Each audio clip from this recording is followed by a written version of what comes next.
Queridos irmãos, vamos agora meditar numa palavra de Deus para nós, né? Uma mensagem de Deus para nós hoje. Eu sempre digo que a mensagem de Deus para nós num culto é todo o culto, é o conjunto de todo o culto, né? Todos os hinos cantados, os ensinamentos dados, as orações feitas, né? Até a comunhão entre os irmãos entre si, né? Tudo faz parte de uma mensagem de Deus para nós. Mas tem esse momento especial da mensagem pregada, né? Para assim, tirar toda a dúvida, né? De alguém que ainda não tenha entendido, né? Pelas outras ferramentas que Deus usou ao longo do culto, tá bom? Então eu tenho algo bem simples, elementar aqui para trazer para os irmãos hoje, mas que sem dúvida vai trazer edificação para o nosso coração. Amém, meus queridos? Então, meus amados, vamos meditar num trecho da palavra. Eu trouxe uma gravura que é importante para nós, que ela vai ser a nossa ilustração para aquilo que temos a meditar, né? Vocês estão vendo aqui do lado essa figura, né? É uma escultura, na verdade, de 3 pessoas, onde uma está tapando ou os ouvidos, ou os olhos, ou a boca da outra, né?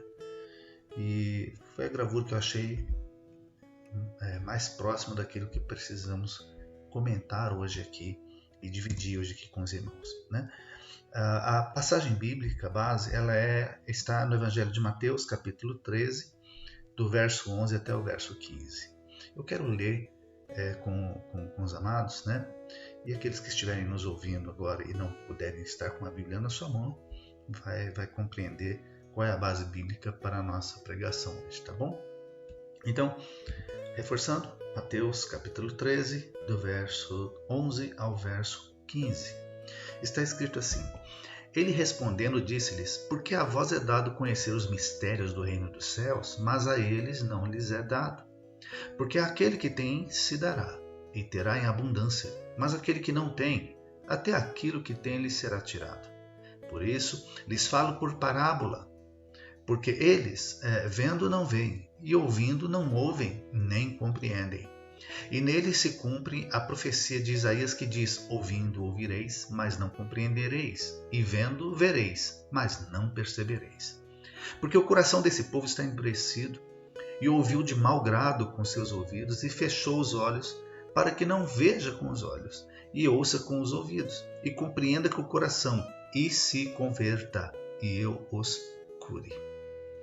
Amém? Então, é assim. A situação, Jesus estava explicando e expondo, né, de onde tinha vindo aquela situação, né, de surdez espiritual, de cegueira espiritual, né, que o povo de Israel estava sofrendo naqueles dias. E quando a gente lê um texto bíblico, a gente nota que não foi a primeira vez, né? Tanto que Jesus, quando chegou em Jerusalém, já de certa distância, a Bíblia diz que Jesus até chorou, né?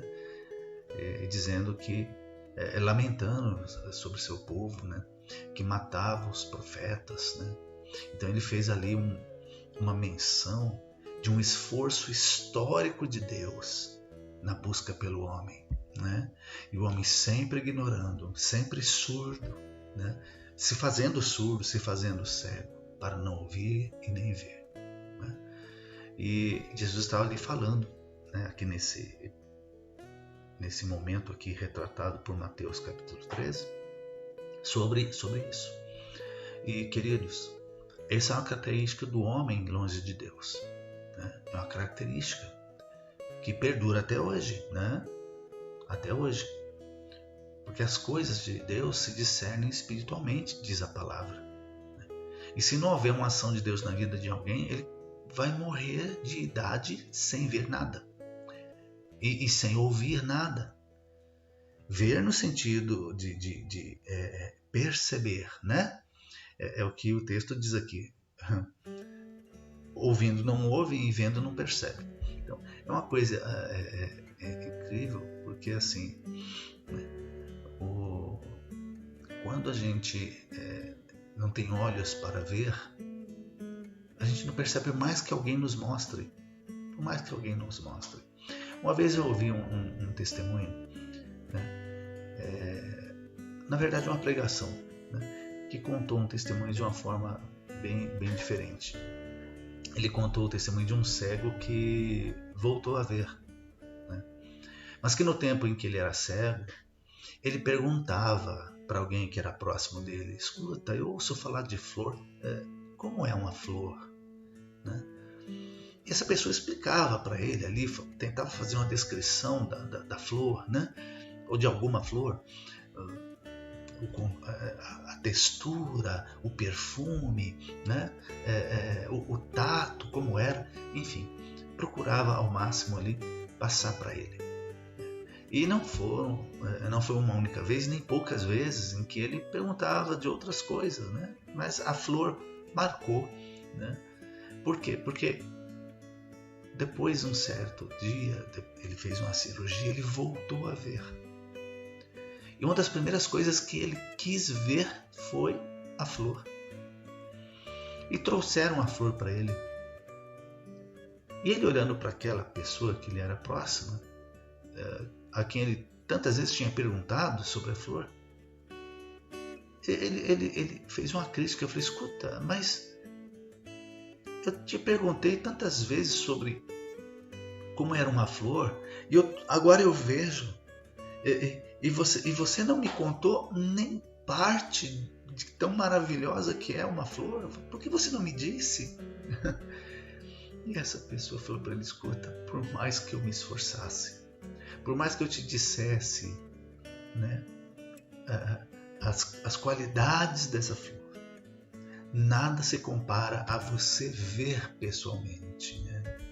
Você perceber por si só. Amém? Então eu usei essa lembrança desse testemunho para reforçar a ilustração que temos aqui hoje a compreender, né? As coisas de Deus são muito parecidas, né? Por mais que a gente se esforce, né, as pessoas só vão perceber a beleza, a grandeza, o poder, o amor de Deus quando elas próprias passarem por essa experiência, né? Amém? Nós mesmos, né, especialmente a gente que não nasceu na fé, não nasceu no Evangelho, a gente só foi perceber quando nós mesmos passamos por uma experiência com Deus, né? A despeito das pregações e hinos, e às vezes que fomos evangelizados por alguém e a gente ouvia, mas não conseguia compreender, né? Chegamos até a ver, né? Mas as coisas não se ligavam lá dentro do nosso coração. As coisas não se ajuntavam, não formavam nada. Continuavam peças de um quebra-cabeça que a gente não sabia nem como começar para juntar uma a outra. Até que o Espírito Santo chegou, nos convenceu do pecado, da justiça e do juízo. Transformou a nossa alma, não apenas perdoou o nosso pecado, como também transformou o nosso coração, o nosso ser, né? E o pecado que antes nos trazia alegria passou a nos trazer, não é, pesar. E tudo se transformou quando nós conseguimos ver com os nossos próprios olhos. Compreende, irmãos? E nós precisamos persistir em falar do Evangelho de Deus, né? Eu coloquei alguns tópicos aqui, porque as pessoas, elas têm, o ser humano, ele tem, e quando eu falo ser humano, incluo a mim, a você que está me ouvindo aí, né? Ele tem uma coisinha que parece que a gente traz lá da infância, né? Quando a gente brincava, fazia de conta que algo não existia, algo que nos dava medo, algo que nos assustava, né? A gente fazia de conta que aquilo não existia para ver se deixava de existir, né? E algumas vezes funcionava, né? Porque havia alguns medos que os pais inventavam, né? Para as crianças ficarem mais quietinhas dentro de casa, as crianças não aprontassem tanto, né? E claro, aquilo que foi inventado, quando as crianças vão crescendo, elas vão percebendo que aquilo não é verdade. Mas teve um momento em que elas fizeram essa prova, né? Ou brincaram com o perigo, né? Ou ignoraram o perigo para ver se ele deixava de existir, né? Para diminuir o medo. Amém? Mas a humanidade, ela parece que tem algo semelhante assim. Porque, queridos, trazendo assim, sendo direto agora num exemplo, a gente vê, por exemplo, que parece que o homem ele está brincando com o pecado, temas como pecado, perdição, inferno, diabo, né? Coisas que ele naturalmente tem medo, mas ele brinca, né? E a gente vê aí o diabo sendo retratado como bonzinho, como herói, né? O pecado como sendo uma brincadeira, uma invenção de um povo aí, né? E o inferno, né? Tudo virou brincadeira. Aparecem brincadeiras em programas humorísticos, né? Aparecem retratados de formas diferentes aí em filmes do cinema, né? Onde o diabo aparece claramente na tela, só que com outro nome, né? Numa versão repaginada de religiões de antigamente, né? Para ninguém perceber ali o que de fato está sendo entregue. Só que o perigo maior, sabe qual é, meus irmãos? É que ignorar o perigo, né? O perigo que realmente existe, não faz com que ele deixe de existir. Viu? Se essa técnica funcionasse, ninguém seria atropelado por um carro que ele não está vendo. Concorda? Porque o carro deixaria de existir. Ninguém seria atingido por uma bala perdida que ele não está vendo. Então, ignorar, não ver, não faz com que a bala deixe de existir. E vidas são ceifadas. Só para dar 2 exemplos. A lista poderia ser extensa aqui, de coisas que não adianta ignorar. Porque tudo que a gente ignora e é real, cedo ou tarde, nós teremos que enfrentar. E talvez enfrentar já numa fase pior, mais grave, né? Tem gente que tem doenças no seu corpo, ele ignora, né? Tem medo até de saber que a doença está ali e tenta ignorar para ver se ela deixa de existir. Mas ignorar só vai fazer piorar. E quando não tiver mais jeito, aí vai se tentar correr atrás de um médico, né? Então ignorar o mal não o anula, não faz com que ele deixe de existir. Compreende? E as coisas espirituais são igualmente sérias. Porque, irmãos, o mundo está aí, agindo de uma forma que, como se nada de mal os esperasse depois da morte. Muitos estão naquele velho jargão de, né, comamos e bebamos hoje porque amanhã morreremos. E queridos, não é verdade. Jesus veio justamente porque os homens estavam morrendo muito mal, morrendo errado, morrendo longe da presença de Deus, morrendo com aquela ligadura que fora rompida, sem ter sido restaurada, né? E os homens, né, se iludem mutuamente um com o outro, como essa gravura aqui do lado, né? Onde um tapa os ouvidos do outro, ou tapa os olhos do outro, ou tapa a boca do outro, né? Tapa mostrando uma felicidade falsa, ou uma riqueza temporária, né? Ou um prazer que logo passa, sem futuro, né? E assim um vai iludindo o outro, mas o tempo está passando e a eternidade está chegando, né? A eternidade está chegando para cada um de nós. A cada dia que nós vivemos é um dia a menos de espera.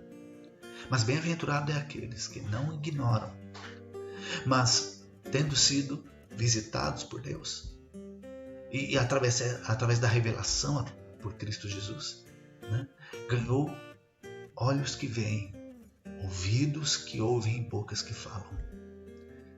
Já agora, em nome de Jesus, não só em nome de si mesmas.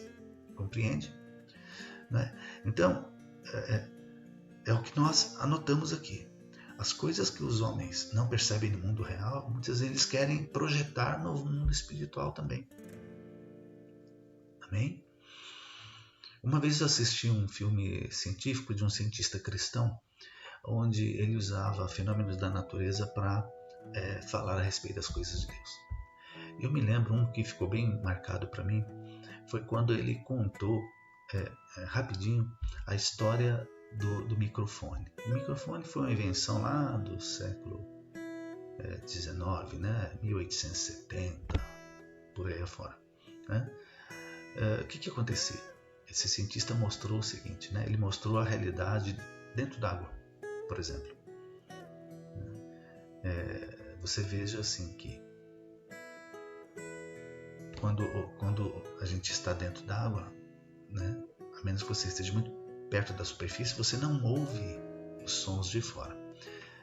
E você não ouve nenhum de dentro. Nenhum de dentro. E pior ainda no fundo do mar, né? As grandes profundidades. Né?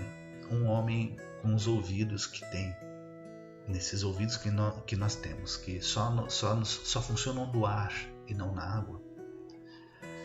Antes do microfone ser inventado, os homens achavam que o fundo do mar era um abismo silencioso, onde não havia nenhum som. Isso chegou a constar de grandes enciclopédias de ciência da época. Né? Nesse documentário que eu mencionei, o cientista até mostra um volume, um livro muito antigo, extremamente antigo, de uma grande biblioteca, né? Onde isso estava escrito literalmente, né? Que se houver algum som no mar, né? Ele seria de tão baixa frequência que seria como se não existisse, inaudível. Mas quando os homens inventaram o microfone, um aparelho que é capaz de pegar o som ambiente, né? E fazê-lo aparecer depois no alto-falante, uma revolução aconteceu no mundo. E mais ainda quando alguém aperfeiçoou o microfone e teve a ideia de pôr o microfone dentro d'água. Nas primeiras vezes que colocaram o microfone dentro d'água, eles perceberam um navio que estava longe. O som daquele navio foi percebido pelo microfone. Aí já olha, então o fundo do mar não é tão silencioso assim, não é? Insistindo um pouco mais, eles escutaram um canto, né, harmonioso, bem longe lá. Descobriram mais tarde que aquilo era uma baleia. Tudo era novidade. Então, quando pegaram esse microfone e foram mesmo lá para o fundo do mar, se aproximaram, por exemplo, de um grande coral, um banco de coral que havia lá embaixo, né? Eles perceberam um nível de ruído estrondoso. Um único morro que estava assim no fundo do mar, coberto de corais, né, e pequenos seres, né? Parecia assim o som de uma tecelagem, né, de muitas máquinas trabalhando ao mesmo tempo, né? Foram descobrir depois que eram milhares e milhares de caranguejinhos que batiam as suas pinças, né, e faziam aquele... Olha só. Então, o homem não estava ouvindo o som debaixo d'água ali no fundo do mar porque ele não tinha ouvidos para ouvir, né? Aí com esse cientista fechou a história aí e veio para o gabinete onde ele falou, olha, o mundo espiritual é igual em um certo aspecto, né? Mas o mundo espiritual ainda é pior. Por quê? Porque o mundo espiritual, né, o homem comum, ele não só não ouve, como ele também não vê. E como ele fez com a água, porque se eu não ouço, é porque lá é silencioso. E depois, quando ele ganhou ouvidos especiais através do microfone, né, ele passou a ouvir. O mundo espiritual é igual. Nós não vemos e nem ouvimos, porque nem os nossos ouvidos e nem os nossos olhos são adequados para ver as coisas espirituais. Aí vem Jesus. Aleluia. E com a sua obra redentora, né, ele nos transforma em outra pessoa. E não somente aquela obra de purificação do pecado, né, que eu mencionei no começo, mas essa obra de nos dar ouvidos que ouvem e olhos que veem, né? E tudo se renova. E coisas que nós não ouvíamos antes, passamos a ouvir. E coisas que nós não víamos antes, passamos a ver. E é maravilhoso. A vida cristã, a gente nota assim, quando alguém se converte de verdade, né? O início da vida cristã, para quem se converte de verdade, é uma festa maravilhosa. A pessoa fica extasiada com a beleza das revelações, né? Que bênção! E esse é o evangelho bonito e maravilhoso que nós não podemos parar de pregar. Para que mais pessoas ouçam, para que mais pessoas vejam. Amém? E aí nós vamos ver a palavra de Deus, né, se concretizando na vida dessas pessoas. Tá certo? E aí eu quero fechar falando com você. Assim como através de alguém Deus operou livramento na minha vida, na tua vida, agora Deus precisa de nós para operar livramento na vida de alguém. Ignorar o mal não o anula. Todo mundo que está ignorando o mal, veja aí a própria pandemia. Muitas pessoas estão ignorando o perigo, né? Só que maior é o perigo do que a ignorância, né? E independente de acreditar ou não, sabe? Simplesmente a pessoa vai amanhecer um dia com dificuldade de respirar, essa dificuldade vai se acentuar, a pessoa vai ter falta de ar, o pânico vai chegar, o desespero vai chegar, e independente dela acreditar ou não na pandemia, ou no vírus, ou no quem for, né? Independente. O vírus é completamente indiferente ao que a pessoa pensa ou deixou de pensar. Assim também são as coisas espirituais. Ignorar não faz a menor diferença. A menor diferença. Mesmo as pessoas que encobrem os ouvidos, os olhos e a boca dos outros, e alguém faz isso com elas também, né? Um dia ela vai fazer uma viagem, sabe? Uma viagem sem volta. Aquela viagem que todos nós vamos fazer. Inevitável. Não é? Que não podemos passar para ninguém. Só nós. Os nossos amigos queridos não irão conosco, né? E não poderemos levar nada daqui. E aí, tudo que nós acreditamos deixou de acreditar faz a menor diferença. Estaremos ingressando na eternidade. E cada vida debaixo desse céu, na face da terra, está na mesma caminhada. Viu? E nós precisamos fazer o melhor possível para contar a verdade para eles. Para que eles também ganhem ouvidos e olhos. Que vejam e que ouçam as coisas de Deus. Amém? Prontifique-se, apresente-se a Deus. Viu? Não é preciso ser teólogo, doutor em nada para ser usado por Deus para levar alguém à salvação. Se você tiver conhecimento, sabedoria e estudo, tudo será muito bem aproveitado. E quanto mais você tiver, mais eficiente você vai ser. Mas não é pré-requisito. Porque o Senhor disse, não se preocupe com o que você há de falar, apenas abre a tua boca e eu darei as palavras. Amém? Que Deus te abençoe a você, a sua casa e te use para abençoar outros. O Senhor seja contigo em Cristo Jesus. Amém.